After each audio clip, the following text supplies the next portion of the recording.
Hi friends, welcome to my channel. এবার গাজর ঝুলিয়ে দেওয়া হবে আমাদের সামনে। যেটুকু শোনা যাচ্ছে যে 1 ফেব্রুয়ারি কেন্দ্রের বাজেট হবে এবং তার 7 দিন পরে 8ই ফেব্রুয়ারি 2026 সম্ভবত রাজ্যের বাজেট হবে।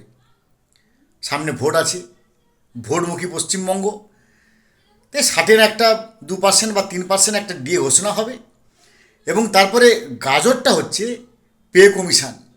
পে কমিশনে গাজর ঝুলিয়ে দেওয়া হবে। এই পে কমিশন বসানো হলো, এই 7ম পে কমিশন।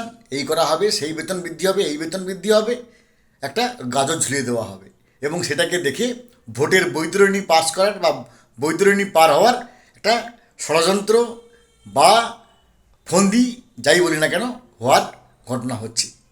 এখন প্রশ্ন হচ্ছে, এই মুহূর্তে আজকে আমি ভিডিও করছি, এই মুহূর্তে কেন্দ্রের সঙ্গে রাজ্যের ডিএ পার্থক্য হচ্ছে কেন্দ্রের 58%, রাজ্যের 18%, অর্থাৎ 40% ডিএ আমাদের আজ পর্যন্ত। এবার উইথ ইফেক্ট ফর্ম ধরলে অলরেডি কেন্দ্রের 60, আমাদের 18। কারণ জানুয়ারি মাসটা এখন তাদের ক্যালকুলেট, তাদের জানুয়ারি মাসে তারা পেমেন্ট পাবে উইথ ইফেক্ট ফর্ম এই সূত্র অনুযায়ী।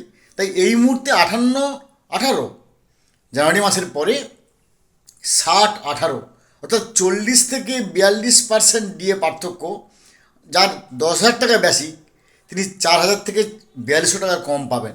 এরকম একটা আবহে এবার ভোটের বৈতরণী পার হওয়ার জন্য গাজর ঝুলিয়ে দেওয়া হবে। এবার আপনাদের মধ্যে ঠিক করুন, সেই গাজর নিয়ে কারা সন্তুষ্ট হবেন, কারা সন্তুষ্ট হবেন না। ভালো থাকুন, have a good day, thanks.